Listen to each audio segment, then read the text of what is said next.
Hey y'all, welcome to Control Your Money for another Mommy and Me Money Chat. It's Amber and I'm here with Pam. and we want to continue our conversation from the last video where we talked about my mom, some of the things that she had to do, and I think you used the word struggling. I don't want to put that in your Yes, mouth. I did. Okay. Yes, I did.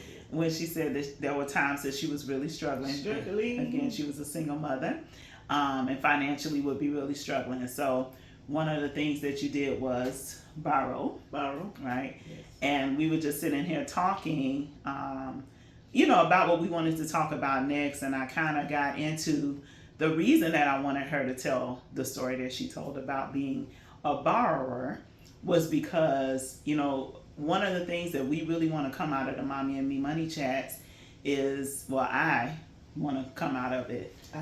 Okay, I don't want to speak for her, but is, like some of the things that I observed as a child and as her child, my experience observing those things and how that has translated into the way I am about finances. So we were sitting here going back over, what we talked about with her borrowing money from her friend. And I was saying that, me knowing that she had to borrow out of necessity, it wasn't, borrowing to have fun. It was, the funds were needed. So me watching her borrow planted seeds in me, that I didn't want to be a borrower when I got to adulthood. I didn't want to have to go and ask people, to loan me money. So that was a part of me really pushing to get my finances organized, to make sure that I didn't need to be a borrower in times of, of need.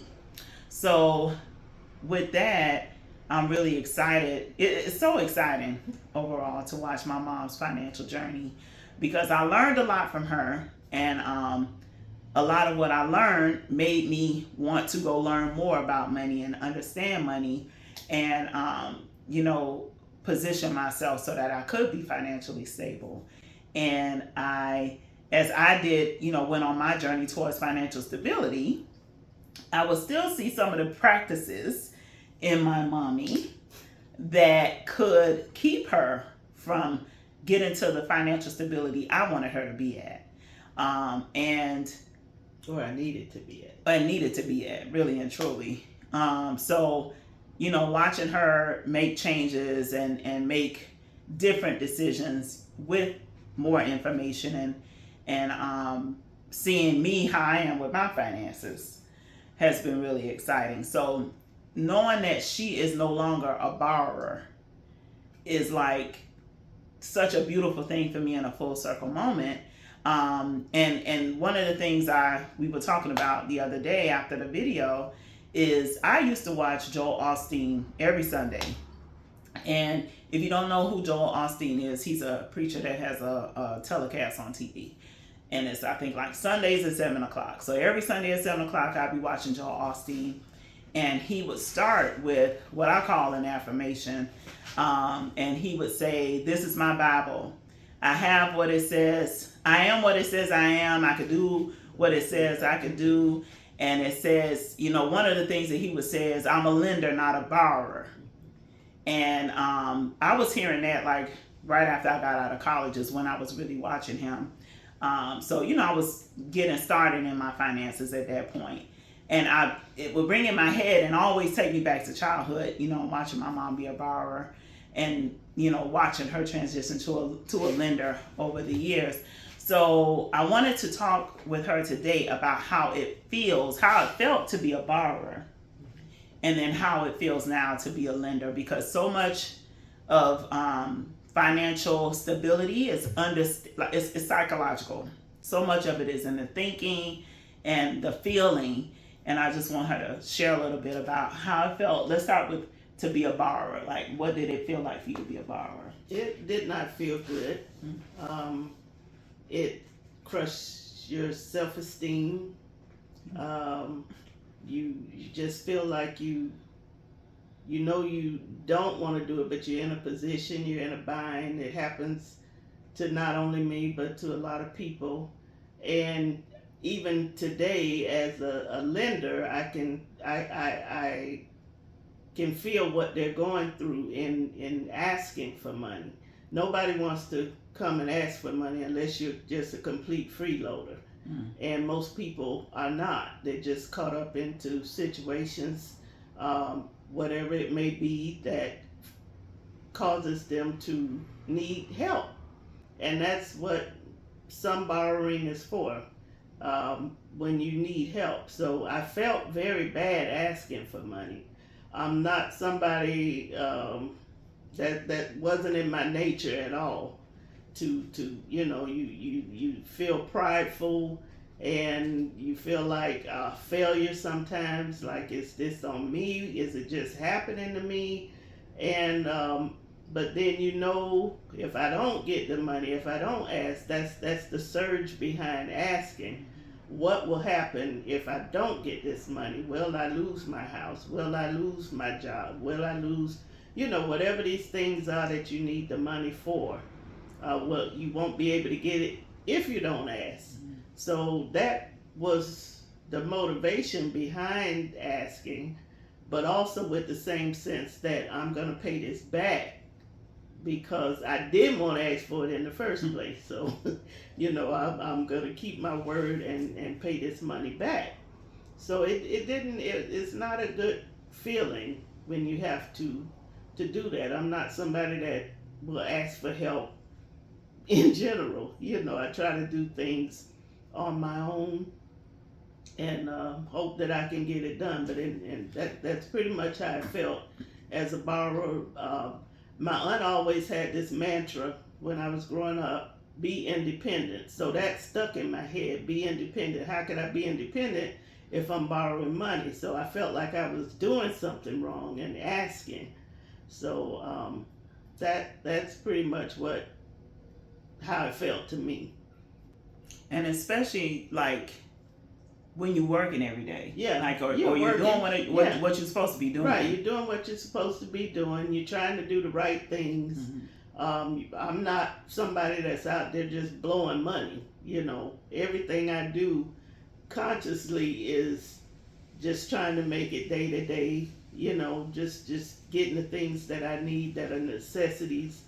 I go out and spend, sometimes when I want to, but I'm not I'm all natural. Life is simple. Life is easy with me. So it's not like I have to have these big things to make me happy. I'm simple. I'm happy. But there are necessities that have to be done back during those times. And, that was it. Okay. And then not now, because I'm glad you said that, back during those times, because right. The borrowing is well back in the days. Right. Well back in the days, and I want to be clear on that. It's just, I am probably 3 decades removed from when I observed the borrowing. Right. But again, it was like one of the root causes for me to pursue financial stability over the years. So watching you, I had the opportunity to see the shift from a borrower to a lender. Right. So being in a position to lend, what has that meant for you? Like, how do you feel? How does that make you feel? Well, it makes you feel like you've come full circle. You've grown. You matured to a point in your thinking that, not that you've made it, because that's, you want to be humble about things, but that God has blessed you and given you the ability to be able to help somebody else. For instance, my husband and I, we gave away 2 vehicles. That would not have been something I would even imagine we would have been able to do. So it feels good to be able to help people, because I was helped. Number one, I know how it feels. I know the struggles. Real out there, they're even going to be realer, if that's a word, as the days go by, and everybody's going to have to pitch in and help one another get along, just make it. And so it feels totally different. It's a different feeling. It's a release. It's a freedom. Mm-hmm. You know, if I want something, I can have it. You know, if I want to spend on somebody, I can spend on somebody. I like the sound of that. I know you do. Mm. But but it's growth, and that's the biggest part, because growth spiritually, growth financially, those are the two major things in my life that I really like to focus on. You know, spiritual growth, financial growth, trying to be financially debt free. Mm-hmm. You know, that's my goal. Even when I was working right before I retired after 36 years or more with the county. And one of the things was that I wanted a vehicle. I planned that so that by the time I was in my retirement, that vehicle would be paid off, which it was. And it came as a surprise because I had it on auto payment. And before I knew it, one day it was like, "This is your last payment." I was like, "What?" You know, so it feels really good. It feels, you don't have that stress on you. There's a lot of stress with financial instability because you're juggling. You're making this one, you're paying this one, leaving that one off. Okay, come back to lender. And as a lender, I can't stand it sometimes. But as a lender, I came to the point where I had to let God tell me who to help. Because and because of the fact that I want to help everybody, and like I said, to a fault, I will get myself back in a ditch if I'm not where I'm supposed to be. If I'm not mentally there and just free fall. Okay, you need it here. And sometimes, I don't want to say this and y'all don't understand this, but sometimes God wants you to struggle. Mm-hmm. Or sometimes I'll put it like this: the struggle is there not for you to depend on everybody else, but to wait on God. Mm. Because God will come through. Now, God comes through certain people. God puts certain people in my mind to help. And I noticed that when I helped the people God sent me to, things help transport them along the way. And they're not doing foolish things with their money. They're trying to survive. You know, some people want money for just to go out and have fun. I don't even allow myself to just blow money on, you know, but they'll come and ask you for money, and next thing you know, it's drunk all up or something like that. No. So, and actually in my life, I'm going to tell this quick story. Mm-hmm. There was a time that I was trying to help. And let me tell you, I had a headache every day. I was helping. My husband would call it throwing good money after bad. Mm-hmm. He had a saying, "Don't throw good money after bad." And happy anniversary to my late husband today, John. And but one day I heard an audible voice from God, just as loud as she and I are talking, and it said, "Let me be God." Mm. That stuck in my head from that point on, because I was trying to do everything, and it wasn't me. It wasn't me, my job to do. I'm trying to do the job of God. So I now let God direct me to who I should help, you know, as a lender.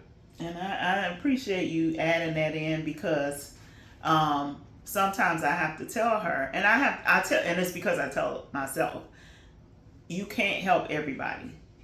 You could help everybody, but it could potentially be to your own demise. And I said it before, if your oxygen mask is not helping you survive, there's nobody that you can help. And she's a widow, single woman. I'm a single woman. Looking. Well, okay, all right, because this gonna be on her Facebook page. That's why she added it in. But anyway, excuse me. Back to the story. Back to the point. So I'm single, and I have my own household. She has her own household. We cannot. It doesn't benefit anybody. If she's homeless, I'm homeless. It definitely does not benefit either of us to be in that position. But we have households that we have to maintain. Our bills have to be paid just like everybody else's. Right. And she's in need of savings. Yes. I'm in need of savings because God forbid something happens, and we'll talk about that in another video, the importance of having funds available. Right. But God forbid something happens, we have to have some kind of safety net to take care of ourselves. So you have to, be mindful of how much you can help people. Right. That's another part of being financially responsible, is saying to myself, can I help somebody at this time? Right. I may want to. And I may have bill money that's sitting in my account, but it's bill money. It's already spent. Right. So I can't take that and give that to somebody else. That is not, that's going to put you in ruin. So I'm glad that you are directed. It's funny because people know how I am with my money, so they don't ask me. And this is not an invitation. Uh-oh. I respect my money. And people know how much I respect my money and how responsible I am with my money. So they know that I'm not, if you want to borrow my money, it's a whole process. It's an application process. It's a conversation. It's an assigned agreement. And it is what it is. Okay? I tithe. I do charitable giving. Anything outside of that, it's gonna be a process, baby. It's gonna be a process, and I've arrived at that point myself from helping others over the years, and to my own detriment. So, anyway, be a lender, not a borrower. And you may not be that today. You may be the borrower today. Right. I put up my financial stability scale. Quick little plug on Control Your Money, Instagram, TikTok. Go ahead and slide through and see where you fit on the scale. You may not be a lender today. You may be a borrower today. And that's okay. But now you know. Right. And the importance of knowing is acknowledging that there's somewhere where you can grow from. Right. So. And I just want to say this also. You can start today with a little bit. Even if it's $5, put it aside, $10. You start doubling it. Just put it somewhere where you can't touch it.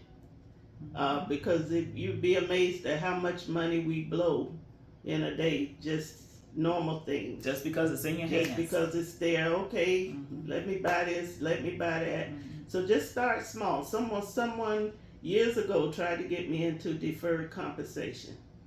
But I was like, no, I need every penny of my money. I'm not putting any money away. But when I looked at it over the years, I let years go by. This young man, Tyrone Hoskins, wherever you are out there, somebody knows Tyrone. Tyrone would come in our office, talk to all the young people, get in deferred compensation. Nobody listened until years later, because everybody thought this was some kind of trick, and they're going to take my money. I can't touch it. I need it. But when I finally started putting a little bit of money up, you would be amazed at how that money grew. So save something, even if it's a little bit, even if all you have at the end of the year is $1,200, that's more than you had. Thank you. We will do another video on savings. Oh my gosh. All right. So be a lender, not a borrower. Be a lender. That's our message for today. That's it. And if you're a borrower today, you be aim to be a lender. You will be. You will be. You will get there. Amen. If you keep following Control Your Money. Amen. All right. Until next time. Control your money. I got it right this time, y'all. On the first time. Bye, y'all. Bye.